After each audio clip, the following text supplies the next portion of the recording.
Hello. And now start. Hello guys, it's Dio Brando. And today I'll be explaining the Dark Souls timeline. Now, mind you, I've never read... No, it's not manga. I've never played Dark Souls before. So, mind the very bad explanations. Okay, so starting off, the demons of Azalioth. So basically, in this part, Jesus made everything, I'd assume. And basically, because it's Dark Souls, that means hell is also created. Probably. Now, let's read through this, just to make sure. The demons of Azalioth. The first flame is finding the power of the god's fate with it. To prevent this, Gwen creates the bonfire to shepherd human souls to fuel the flame. It's not enough to stop the flame from fading, so the Witch of Zelith attempts to recreate the first flame with her Lord Soul. Dude, I am tweaking right now. I cannot read. The flame from the flame. Oh my god, I lost where I read. Okay, whatever. So basically, evil kingdom, and they eat humans and they take their souls to stay alive. That's how it starts off. So now, the demon of Izalith transitions into legends of Artorias, the Abyss Walker. So, based on the title or whatever, it sounds like there was a lone soul and he was actually a rebel, and he started thinking outside the box. Yeah, he thought this guy was woke, and this guy started, defying the rules. So there's this one single soul that is now trying to fight against. It all makes sense. Manus, one of the primary lords, is forced to awaken and made berserk by the citizens of Ulands because of the... I can't even read this. Yeah, my bad. But basically, this guy wants to start 9/11. This is how I'm going to start the story. This guy wants to start 9/11. That's all that comes down to. Femboys and 9/11. That's, basically it. So, now that we go into the Solaire and the Path of Sunlight, we're going to say the Abyss Walker wants femboys. Except you can't find a 10 out of 10 femboy in 2025 ever. So this guy's trying to, this guy's struggling a little bit. So, the Path to Sunlight, Mr. Abyss Walker here is trying to find a femboy. Except it's also really hard. I guess I just explained that, but, basically this is the journey part. And it's very hard. And yeah, basically, I'm just gonna be repeating myself because I can't think of anything else. But yeah, basically, this guy's trying to find a femboy, and that'll eventually lead to 9/11, which I'll probably explain later. But now we go into Dark Souls 2. So the throne I want, this guy is desperate to date a femboy in 2025, specifically an Asian one or a white one. This guy's really desperate. This guy has not seen boobs or cooch in his life ever. This guy's awaiting. He's been awaiting 1,000 years. And now that femboys exist, yeah, this is some serious stuff. So I don't blame him. So the throne I want, this is the god talking to him and hey, are you sure your decision's good? And Mr. Abyss Walker's yes. Yes, they go through a big debate. Except Abyss Walker needs to make a sacrifice. In order to date a femboy, he has to sacrifice his balls, which isn't that useless. It's a good deal because dude, what are you gonna do? Impregnate a femboy? That doesn't make any sense. So that's a good deal. So the third one, there is, Abyss Walker gets a femboy, but he also loses his balls. But that's fine though. So this is basically what the Throne of Want is. It's like sacrifice. Well, it's good. Now we get into Ludleth the Exile. So this guy, he's like the original Jesus or God or whatever, because the original guy from the Demons of Izalith, who was evil and he took everyone's soul, and now he's trying to take Abyss Walker back. And then, yeah, I'm sorry, I'm losing my train of thought. But basically, this guy, he's angry that Abyss Walker gets a femboy and he doesn't. So this guy's angry now. Now they consider Sir alone in the Iron King. So basically, Ludleth the Exile is trying to get Abyss Walker's femboy. So he sends over the Iron King to try and beat Abyss Walker and get the femboy.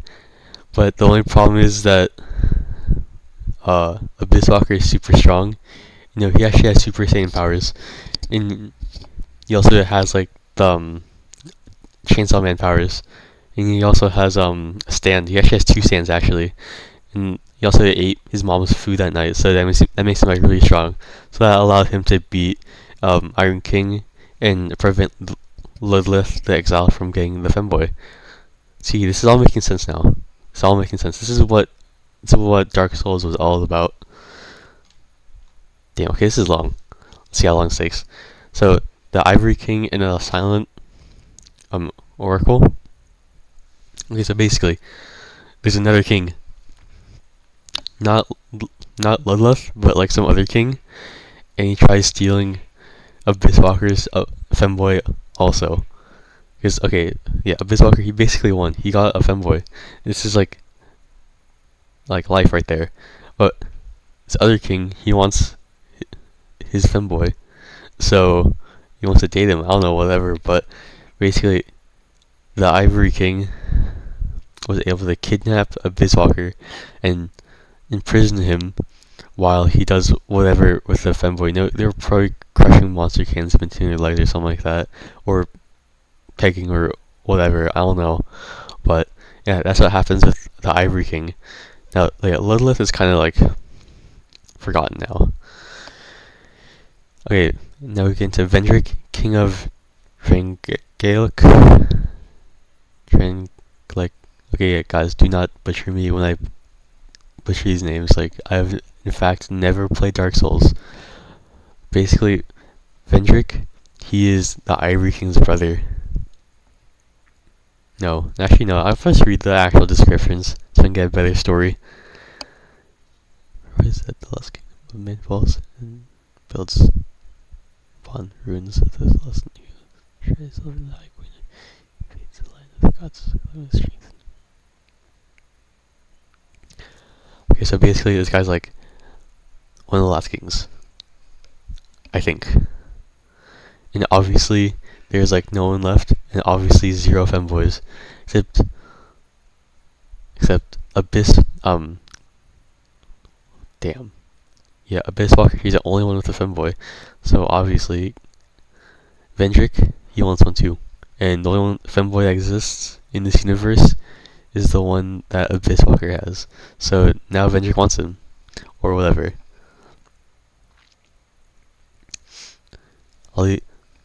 Aldea, Sorcerer of the First Sin.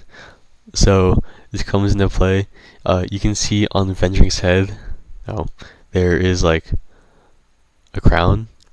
No, this remind. Dude, I don't know. Well, basically, this guy's like royalty. I mean, he's a king, so it makes sense. And obviously, a king cannot. Basically, a king has a wife already, as you guys probably know. And this guy, he's like thinking of a femboy, which is obviously not his wife and not a woman. So that creates the sorcerer of the first sin. And that's not good. Now the world will explode. Because this guy's in love with a femboy. It all makes sense now. It all makes sense. And so now we come back to Volnir the Conqueror, he's actually like, he gets summoned by the source of the first sin. The source of the first sin, or yeah, Aldea is like, was like the catalyst to spawning Volnir the Conqueror. And now Volnir creates everything, including the femboy. No, we should just give a name to the femboy. Let's just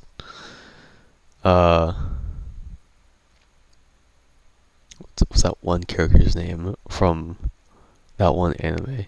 No, Astolfo or whatever. No, that sounds hard.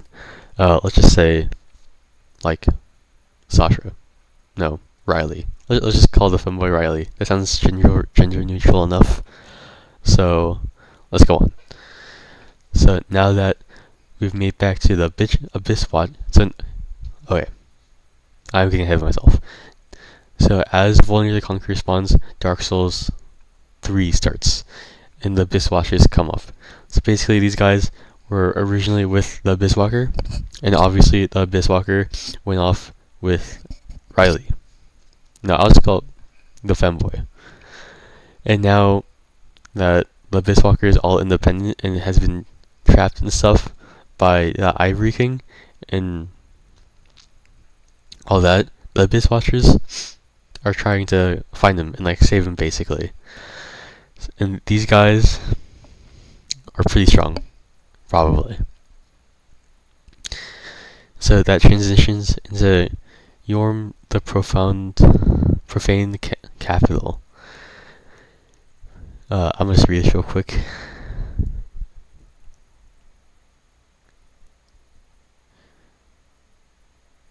Okay, so I'm just gonna say that Yorm the Profane Capital ends up protecting the Abyss Watchers and the Abyss Watchers and the Abyss Walker because of Riley.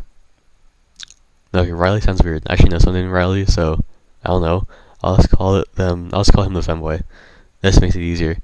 So basically, obviously, all these kings are trying to get the femboy, and the Abyss Walker is always in danger. So Yorm the Profane Capital is now protecting him under one condition: the Abyss Walker will let the femboy pet Yorm's head every day, something like that. But now that he's safe, now that the Abyss Walker is safe, we can transition into Saint Ulrich in the Church of Deep. So now that we can assume that Dark Souls happened a long time ago, so the church is very prevalent, and let's just see what this says. Ulrich is worshipped for his vision of the future. He finds that Cathedral of the Deep in the premise that the artists of fire should be succeeded by peace, where the world is covered in giant ocean, is deep and peaceful and a service place, but becomes the final resting spot for many abhorrent things as Ulrich starts to devour human flesh. Eats so many people that he floats and drowns. So basically, this guy is not good. So the lore with this is that the Abyss Walker and femboy go to the church to basically cleanse themselves, because not like metamorphic. Dude, I'm tweeting. I forgot the word. Not metaphorically, but like actually literally, because of all like the things that they had to go through with other kings. But except when they got there, this guy Aldrich wanted to eat them. So that's where the trouble began. So they had to leave. And now, as they continue walking, they get to the kingdom of Lothric. It's actually of breeding a king fit to become a lord of Snir. Yeah, this is where it happens, bro. So basically, Mr. Abyss Walker and the femboy have a kid. I don't know how, but basically, I assume we're at this place, that would happen. It all makes sense. So, just wait 9 months. They'll have some like mutated baby or whatever. But that happens, and now we get into Pontiff Sullivan. So now this guy. Let's read this. My bad, chat. I did not read this. I'm in fact improvising everything because I'm Tio Brando and I do not listen to anyone, as you guys know. Yeah, that's all words. Okay, we're gonna say this guy's irrelevant because I say so. Now we're gonna go on to Gunder, the champion, and the judge.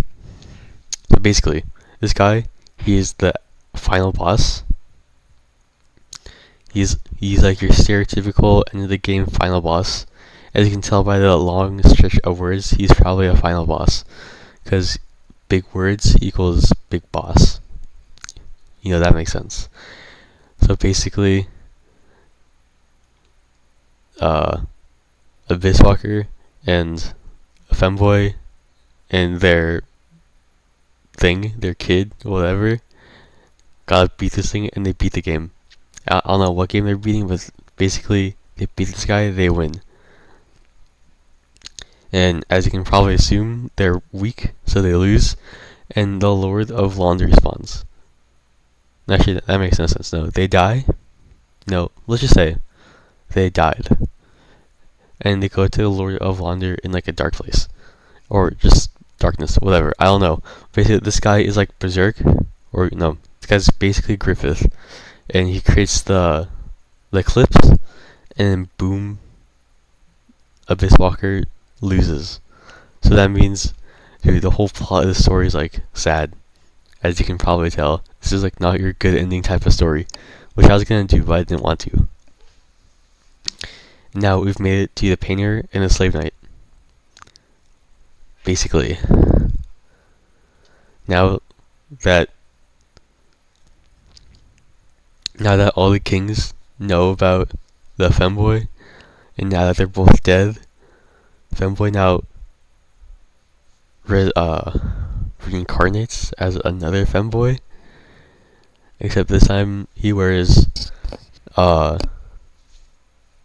pink instead of every other femboy color. I don't know, I guess I'll wear pink. Yeah, the point doesn't make any sense, but basically he's still a femboy, and now he's a slave to all the other kings, and now Abyss Walker is not there. So unfortunately, that's how the story shall end. But essentially, that is the whole plot of Dark Souls explained in one video by Tio Brando from JoJo's Bizarre Adventure, April 10th, 2025. Okay, see you guys.